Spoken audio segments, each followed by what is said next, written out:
Hello दोस्तों, good morning. स्वागत है एक बार फिर से आप सभी का एमजेटी एजुकेशन में। साथियों, आज है 27 नवंबर और आज की वीडियो में हम लोग बात करेंगे 27 नवंबर 2024 के मोस्ट इंपोर्टेंट करंट अफेयर के क्वेश्चंस के बारे में। शुरुआत करेंगे।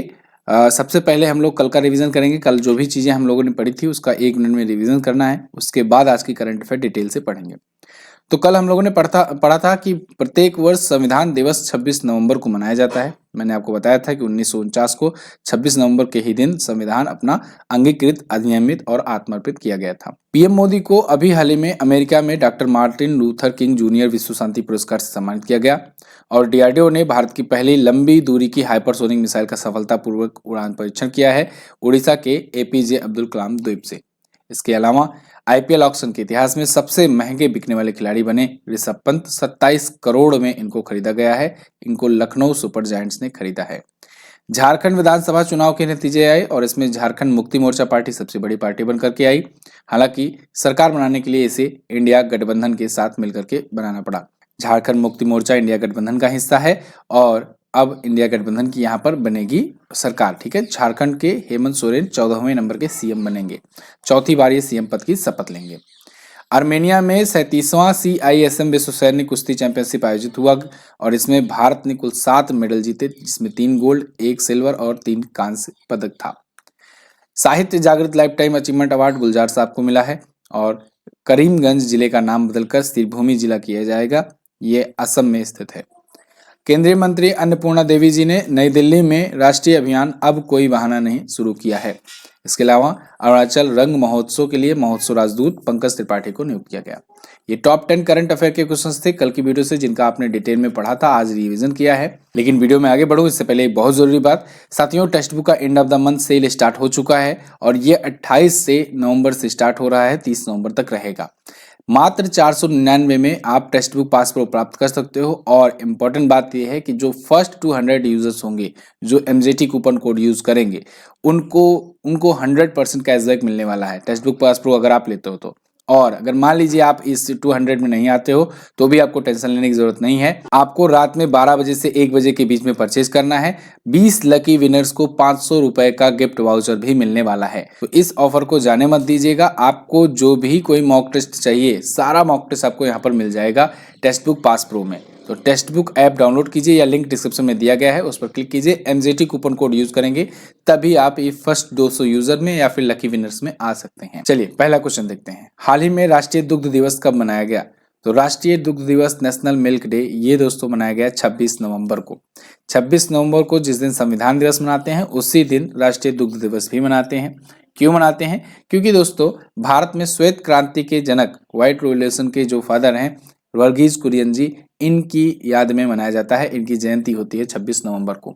डॉक्टर वर्गीज कुरियन ने भारत में श्वेत क्रांति लाई थी, दुग्ध क्रांति लाई थी, व्हाइट रिवॉल्यूशन लाया था। क्योंकि इन्हीं के प्रयासों की वजह से भारत आज दुनिया की टॉप कंट्रीज में बना हुआ है। अमूल मिल्क की स्थापना इन्होंने की थी। अमूल दूध जो आप यूज भी किए होगे, पिए भी होगे, तो इसके संस्थापक ये थे डॉक्टर वर्गीज कुरियन। संस्थापक सदस्यों में ये शामिल थे। तो इनकी जयंती पर हम लोग मनाते हैं राष्ट्रीय दुग्ध दिवस। अगर विश्व दुग्ध दिवस की बात की जाए तो वो 1 जून को मनाया जाता है, ये भी याद रखिएगा। विश्व दुग्ध दिवस, वर्ल्ड मिल्क डे 1 जून और नेशनल मिल्क डे 26 नवंबर। ये महत्वपूर्ण दिवस है नवंबर महीने के। कई दिन हो गए तो आज रिवीजन करेंगे हम लोग। 1 नवंबर को 7 राज्यों और 2 केंद्र शासित प्रदेशों का स्थापना दिवस मनाया गया, जिसमें ये 7 राज्य और केंद्र शासित प्रदेश यहाँ पर लिस्ट दी गई है। 5 नवंबर को विश्व सुनामी जागरूकता दिवस, 7 नवंबर को राष्ट्रीय कैंसर जागरूकता दिवस, 8 नवंबर को विश्व रेडियोग्राफी दिवस, 9 नवंबर राष्ट्रीय विधिक सेवा दिवस, 11 नवंबर राष्ट्रीय शिक्षा दिवस, 12 नवंबर निमोनिया दिवस, 12 नवंबर को लोक सेवा प्रसारण दिवस, 14 नवंबर को राष्ट्रीय बाल दिवस और विश्व मधुमेह दिवस 14 नवंबर को, और 16 नवंबर को राष्ट्रीय प्रेस दिवस, 16 को ही अंतर्राष्ट्रीय सहिष्णुता दिवस, 17 नवंबर राष्ट्रीय मिर्गी दिवस, 17 नवंबर को ही अंतर्राष्ट्रीय छात्र दिवस मनाया गया। इसके अलावा 20 नवंबर को विश्व बाल दिवस मनाया गया है। ध्यान रहे 14 नवंबर वाला राष्ट्रीय बाल दिवस। 21 नवंबर विश्व दर्शन दिवस, 21 नवंबर विश्व मत्स्य दिवस, 26 नवंबर संविधान दिवस और 26 नवंबर को ही राष्ट्रीय दुग्ध दिवस मनाया गया। अगला, हाल ही में जारी रिपोर्ट के अनुसार AI विशेषज्ञों में भारत किस स्थान पर है? तो दोस्तों अभी एक रिपोर्ट आई है जिसके अनुसार आर्टिफिशियल इंटेलिजेंस स्पेशलिस्ट में भारत आ गया है दूसरे नंबर पर। यहाँ पर आप आर्टिकल देख लीजिए, वर्ल्ड एनडीटीवी का ये आर्टिकल है। India rank 2nd globally in AI specialist and 3rd in research publications. जो AI पर रिलेटेड, आर्टिफिशियल इंटेलिजेंस पर रिलेटेड जो रिसर्च होता है उसके पब्लिकेशन में भारत तीसरे स्थान पर है, जबकि जो AI स्पेशलिस्ट होते हैं उनमें भारत दूसरे स्थान पर है। तो ये रिपोर्ट अभी बोस्टन कंसल्टिंग ग्रुप के द्वारा जारी किया गया है। 73 देशों का मूल्यांकन किया गया और इसमें भारत को रखा गया दूसरे स्थान पर। ठीक है, AI विशेषज्ञों में AI का प्रभाव भारत में बहुत सारी चीज़ों में यूज किया जा रहा है, बिजनेस में, फूडकर में, रिटेल में, इसके अलावा जो पब्लिक सर्विसेज हैं, एग्रीकल्चर हैं, डेवलपमेंट है, इन सब में यूज किया जा रहा है। भारत बहुत तेजी से यूजर्स के रूप में बढ़ रहा है। अच्छा, अभी कुछ दिन पहले ही AI तत्परता सूचकांक आई थी, AI तैयारी सूचकांक आई थी, और उस आर्टिफिशियल इंटेलिजेंस रेडीनेस इंडेक्स में भारत का स्थान 72वां था। ये भी आप याद रखिएगा, उसमें टॉप पर सिंगापुर रहा था। ठीक है, AI तत्परता इंडेक्स या AI तैयारी सूचकांक 2023 में। अगला देखते हैं, हाल ही में फार्मूला 1 चैंपियनशिप का खिताब किसने जीता? तो देखो, अलग अलग जगहों पर लगभग 23 से 24 टूर्नामेंट होते हैं, फार्मूला 1 रेस होती है, और उस फार्मूला 1 रेस का टोटल जो उस साल में सबसे ज्यादा विनर होता है उसे फार्मूला 1 चैंपियन घोषित किया जाता है। तो इस बार का फार्मूला 1 चैंपियनशिप जीत लिया है मैक्स वर्स्टैपेन ने। आप देख रहे हो पिछले 4 सालों से लगातार ये जीतते आ रहे हैं, सबसे ज्यादा रेस जीतते हैं और सबसे ज्यादा रेस जीतने के बाद ये चैंपियन भी बनते हैं। तो इस साल के भी चैंपियन हैं मैक्स वर्स्टैपेन। यहाँ पर आप आर्टिकल देखेंगे, Verstappen capture 4th F1 championship after Mercedes sweep Las Vegas Grand Prix. तो 2021 में ये पहली बार चैंपियन बने थे और अब उसके बाद लगातार चौथा ड्राइवर्स चैंपियनशिप का खिताब इन्होंने जीत लिया है। मैक्स वर्स्टैपेन रेडबुल की तरफ से ड्राइविंग करते हैं, रेडबुल के ड्राइवर हैं, है ना, और ये 4 या उससे ज्यादा खिताब जीतने वाले छठे खिलाड़ी बन गए हैं। आपको याद हो, लुइस हैमिल्टन इससे पहले 7 बार चैंपियन बन चुके हैं और 7 बार ही माइकल शूमाकर भी चैंपियन बने थे। लुइस हैमिल्टन के नाम 100 से ज्यादा ग्रैंड प्रिक्स जीतने का भी रिकॉर्ड है, तो ये इकलौते खिलाड़ी हैं जिन्होंने 100 से ज्यादा ग्रैंड प्रिक्स जीते हुए हैं। वैसे फार्मूला 1 के बारे में थोड़ा सा और अगर जानकारी चाहिए आपको, तो स्थापना इसकी 1904 में हुई थी, लंदन में हेडक्वार्टर है, अध्यक्ष इसके मोहम्मद अहमद सुल्तान बिन सुलेयम है। साल भर में 24 ग्रैंड प्रिक्स होते हैं और उसके बाद चैंपियन घोषित किया जाता है, जिसके अधिकतम अंक रहते हैं वो विश्व ड्राइवर चैंपियन होता है। अगला, हाल ही में किसको मालदीव में भारत का अगला उच्चायुक्त नियुक्त किया गया? अब चूंकि मालदीव भी दोस्तों कॉमनवेल्थ कंट्री का हिस्सा है, इसलिए यहाँ पर उच्चायुक्त नियुक्त किए जाते हैं, या कहें कि हाई कमिश्नर नियुक्त किए जाते हैं। तो मालदीव में भारत के अगले अब हाई कमिश्नर होने वाले हैं जी बाला सुब्रमण्यम। जी बाला सुब्रमण्यम आपको यहाँ पर दिख जाएंगे, ये new high commissioner of India होंगे टू मालदीव, और मनु मुहावर की जगह पर ये आएंगे, मनु महावर की जगह ये लेंगे। 1998 बैच के ये IFS अधिकारी हैं। अच्छा, अगर भारत में मालदीव की बात करें तो कुछ दिन पहले ही मालदीव ने भारत में अपना नया राजदूत नियुक्त किया था, एसाथ अजीमा को। मैंने बताया था इसको। तो एसाथ अजीमा भारत में मालदीव की राजदूत हैं, और जबकि भारत का मालदीव में उच्चायुक्त नियुक्त किया गया है जी बाला सुब्रमण्यम को। यहाँ पर कुछ लिस्ट है जिसे पिछले दिनों में नियुक्ति हुई है, रिवीजन करेंगे। जैसे अभी मॉरिशस में अनुराग श्रीवास्तव जी को भारत का राजदूत नियुक्त किया गया, स्वीडन में नीला मल्होत्रा को नियुक्त किया गया, सेंट विंसेंट में सुभाष प्रसाद गुप्ता को नियुक्त किया गया था, कंबोडिया में बी वनलाल वन्ना को नियुक्त किया गया था, नीदरलैंड में भारत के राजदूत कुमार तोहिन है, आइसलैंड में भारत के राजदूत आर रविंद्र, और यमन में भारत के राजदूत सुहेल एजाज खान है। वहीं एसाथ अजीमा को भारत में मालदीव की राजदूत नियुक्त किया गया था। क्लियर? अगला, नवंबर 2024 में किसको इंडियन बैंक का MD और CEO नियुक्त किया गया? तो इंडियन बैंक के नए MD और CEO होंगे अब विनोद कुमार। इंडियन बैंक एक सरकारी बैंक है, पब्लिक सेक्टर की बैंक है, और विनोद कुमार जी इसके अब MD और CEO यानी कि मैनेजिंग डायरेक्टर और चीफ एग्जीक्यूटिव ऑफिसर होने वाले हैं। ये इससे पहले एग्जीक्यूटिव डायरेक्टर रह चुके हैं पंजाब नेशनल बैंक में, तो अब SL जैन की जगह पर आएंगे और अब ये होंगे इंडियन बैंक के MD और CEO। इंडियन बैंक की स्थापना 1907 में हुई थी, हेडक्वार्टर चेन्नई में है, MD और CEO विनोद कुमार जी हैं। जब 10 बड़े बैंकों का राष्ट्रीयकरण हुआ था, उनमें एक ये भी था, इसमें इलाहाबाद बैंक का मर्जर हुआ था। इलाहाबाद बैंक आप जानते होंगे, सुने होंगे, वो इसमें मर्ज हुआ था इंडियन बैंक में। ठीक है, अगला, हाल ही में आयोजित 40वां all India governors gold cup international football tournament किसने जीता? इसको जीत लिया है दोस्तों North East United football club ने। तो North East United football club 40वां all India governor gold cup international football tournament जीता हुआ है। इसे एक और नाम से जाना जाता है, इसे साथियों सिक्किम गोल्ड कप कहते हैं।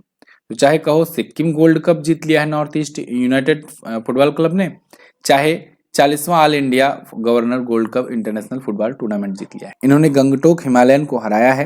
8 से 24 नवंबर तक आयोजन किया गया। इसकी मेजबानी सिक्किम फुटबॉल एसोसिएशन ने की थी। 16 टीमों में ये विजेता रही। क्लियर। अगला, हाल ही में मिली जानकारी के अनुसार ईएसए का प्रोबा 3 मिशन इसरो के सहयोग से किसका अध्ययन करने के लिए प्रक्षेपण के हेतु तैयार है? तो ईएसए यानी यूरोपियन स्पेस एजेंसी का प्रोबा 3 मिशन लॉन्च होने वाला है। इसमें इसरो भी मदद कर रहा है और ये जो मिशन होगा ये सोलर मिशन होने वाला है। तो ये सूर्य के लिए, सूर्य का अध्ययन करने के लिए लॉन्च किया जाएगा। यहाँ पर देखिए article all about PROBA 3 the advance European solar mission that ISRO will launch.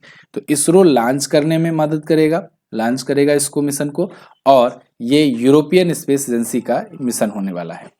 तो सूर्य का अध्ययन करने के लिए ये जाएंगे, है ना। ये क्या करेंगे, सूर्य का जो कोरोना है ना, कोरोना मतलब बाहरी परत जो होती है, सूर्य के बाहरी जो आवरण है उसको कोरोना कहते हैं, बाहरी लेयर को, तो उसको अच्छे से स्टडी करेगा। ठीक है। कुछ दिन पहले ही यूरोपीय स्पेस एजेंसी और नासा ये सब मिल करके यूरोपा क्लिपर मिशन लॉन्च किए थे, याद होगा। नासा की मदद से यूरोपा क्लिपर मिशन लॉन्च किया गया था और वो यूरोपा क्लिपर मिशन, हालांकि उसमें नासा का ज्यादा सहयोग था, वो बृहस्पति ग्रह के अध्ययन के लिए गया हुआ है, बृहस्पति के लिए। तो यूरोपा एक्चुअली नाम रखा गया है बृहस्पति के उपग्रह के का नाम पर। बृहस्पति का उपग्रह है एक यूरोपा, उसके नाम पर रखा गया था। फिलहाल इस पर आते हैं। तो इसरो अपना PSLV एक्सेल रॉकेट जो है उसकी मदद से इसको लॉन्च करेगा 4 दिसंबर 2024 को। यूरोपीय स्पेस एजेंसी की स्थापना 1950 पेरिस में इसका हेडक्वार्टर है और जोसेफ एस बेकर जो हैं इसके डायरेक्टर जनरल हैं। अगला है, हाल ही में राष्ट्रीय गोपाल रत्न पुरस्कार 2024 में बेस्ट आर्टिफिशियल इंसेमिनेशन टेक्नीशियन का अवार्ड किसे दिया गया? ये अवार्ड दिया गया भास्कर प्रधान को। भास्कर प्रधान आपको सी ऑप्शन में दिख रहे हैं। तो इनको अभी राष्ट्रीय गोपाल रत्न पुरस्कार में बेस्ट आर्टिफिशियल इंसेमिनेशन टेक्नीशियन यानी AIT का दिया गया। इसके अलावा भी और पुरस्कार दिए गए, जैसे best dairy farmer rearing indigenous breeds का दिया गया रेणु को। बेस्ट डेयरी कोऑपरेटिव कंपनी ये गबत मिल्क प्रोड्यूसर्स कोऑपरेटिव को दिया गया, MPPCS को जिसे कहते हैं। और पशुपालन और डेयरी विभाग ने इसको सबको अवार्ड दिए हुए हैं। तो राष्ट्रीय गोपाल रत्न पुरस्कारों की भी घोषणा की गई थी, जिसमें आपको ये वाला ध्यान रखना है। ठीक है। सर्वोच्च राष्ट्रीय पुरस्कार होते हैं पशुधन क्षेत्र में। हाल ही में आयोजित चाइना मास्टर्स के पुरुष एकल का खिताब किसने जीता है? तो चाइना मास्टर्स का खिताब जीत लिया है दोस्तों एंडर्स एंटोनसेन ने। एंडर्स एंटोनसेन आपको यहाँ पर दिख जाएंगे। ये जोनाथन क्रिस्टी को हरा करके चाइना मास्टर को जीत लिए हुए हैं। टेनिस का ये गेम था, टेनिस का खिताब था चाइना मास्टर्स। महिला एकल का एन से यंग ने जीता है। मेंस डबल्स, विमेंस डबल्स और मिक्स डबल्स ये यहाँ पर दिया गया है, उतना इंपॉर्टेंट नहीं है, केवल आपको मेंस सिंगल्स और विमेंस सिंगल ध्यान में रखना है। ठीक है। तो 17वां संस्करण था, 1924 नवंबर आयोजित किया गया। हाल ही में मिली जानकारी के अनुसार KIIT यूनिवर्सिटी को Times Higher Education Interdisciplinary Science Ranking 2025 में कौन सा स्थान मिला है? तो इसे मिला है साथियों अभी 4था स्थान। टाइम्स हायर एजुकेशन की ये इंटर डिसिप्लिनरी साइंस रैंकिंग थी और KIIT यानी कि Kalinga institute of industrial technology deemed university जो है इसको 4था स्थान मिला है ऑल ओवर इंडिया। और वहीं अगर विश्व में बात करें तो विश्व में 92वां इसका स्थान है। ठीक है, चौथा बेस्ट और विश्व में 92वां। कालिंगा यूनिवर्सिटी कहाँ पर है? ये ओडिशा में स्थित है। ठीक है ना, ओडिशा में स्थित है। तो ये थे साथियों आज के दिन के टॉप 10 करंट अफेयर के क्वेश्चंस। आई होप आपको वीडियो पसंद आई होगी। पसंद आई है तो इसको लाइक शेयर कीजिएगा और इसकी क्विज और PDF आपको MGT ऐप पर मिल जाएगी, तो आप वहां से जाकर के इसे डाउनलोड कर सकते हैं। इसके अलावा लास्ट डे के क्वेश्चन की बात करें तो कल मैंने पूछा था कि नेशनल कैडेट कोर्स का मोटो क्या है? तो मोटो है एकता और अनुशासन, यूनिटी एंड डिसिप्लिन। अंतर्राष्ट्रीय आपराधिक न्यायालय में शामिल सदस्य देशों की कुल संख्या कितनी है? 125 है। आज आपको क्या बताना है? आज बताना है नवंबर 2024 में झारखंड विधानसभा की कितनी सीटों के लिए चुनाव हुए, यानी कि अगर सीधा सीधा कहें तो झारखंड विधानसभा में टोटल सीटें कितनी हैं। महिलाओं के खिलाफ हिंसा उन्मूलन के लिए अंतर्राष्ट्रीय दिवस कब मनाया गया? दोनों क्वेश्चन इंपॉर्टेंट है, दोनों के बारे में जो भी पता हो डिटेल से जरूर आंसर कीजिएगा। मैं मिलता हूँ आपसे अगली वीडियो में, तब तक के लिए नमस्कार, जय हिंद, वंदे मातरम।